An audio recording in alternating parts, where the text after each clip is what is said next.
it's time to choose 4 medium format film cameras to shoot through 4 rolls of Adox CHS100 II.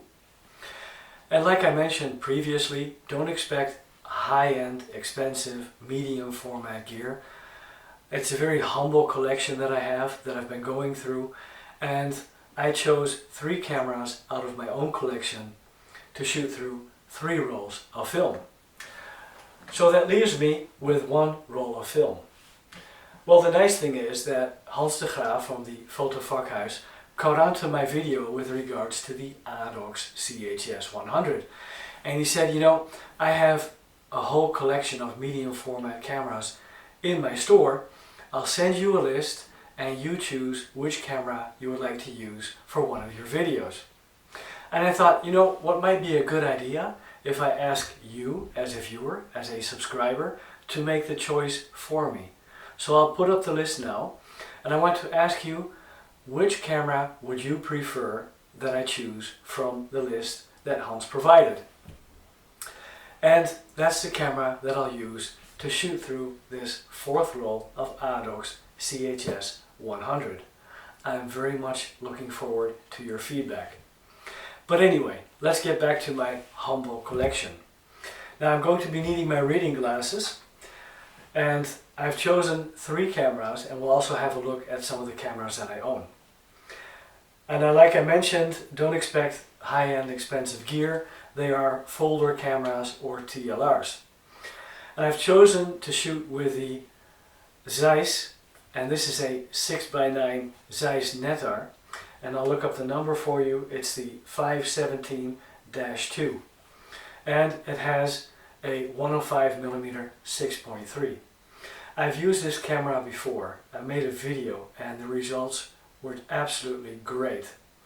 And I love the 6x9 format, even though it's going to limit me to 8 photographs on 1 roll of film.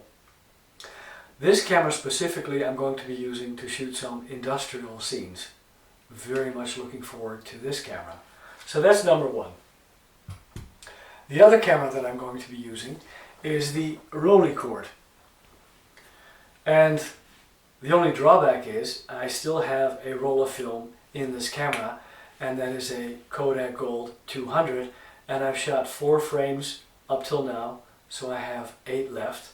So I have to finish this roll of film first, but even so, I'm very much looking forward to shooting with this Rollup.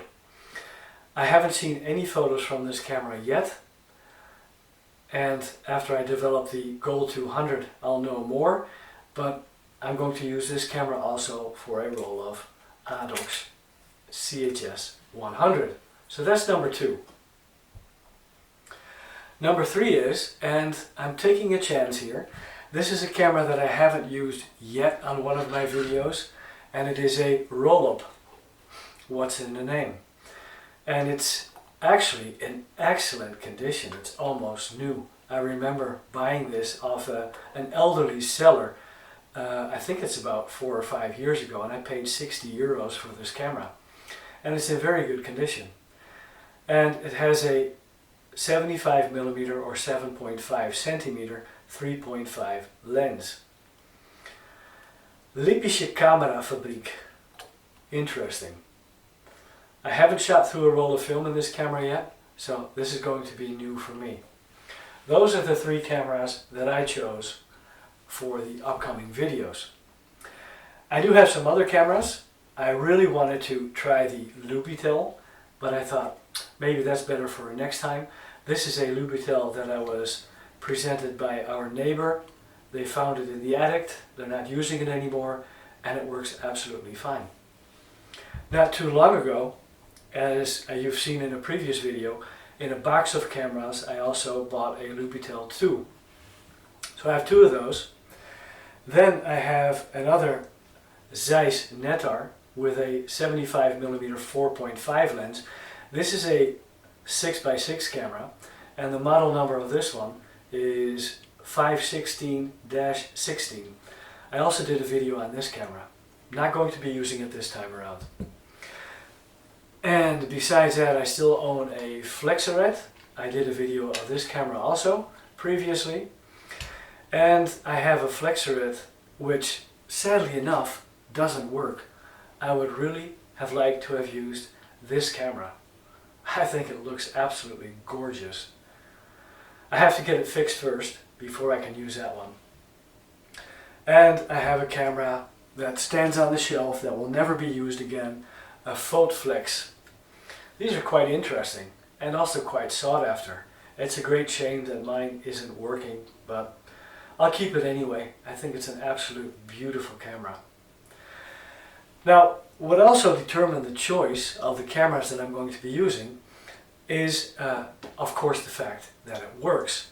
And I'm going to be using a 100 ISO film, which is probably going to mean, with the weather conditions that are upcoming, that I'm going to be using slower shutter speeds. And that's often a problem with cameras like this. They have a sticky shutter, so to say. So I've checked these three cameras. They're all in working condition. A little drawback for me personally is the fact that these two TLRs are 6x6. I'm not really a fond user of square format. It just really doesn't fit my type of composition. That's why I'm very enthusiastic about using the 6x9. Hans did mention to me that all the cameras that he can offer me are also 6x6, sad to say. So I'm really going to need to work on my composition with regards to square format. But anyway, this is video 2 in the series. I look forward to hearing from you or reading from you which camera I should choose from the list that Hans provided. Then we have a fourth and definite camera, then we have a set of 4, and then the video number 3, I will start off with one of these 4 cameras, shooting through this roll of film. I'll have the film developed and scanned at Hans at the Foto Vakhuis, and also make a video of that development and scanning process. So we'll be meeting him also in his store and get some feedback also from him. Thanks for watching, greatly appreciate it. Look forward to seeing you in the next part. Bye bye.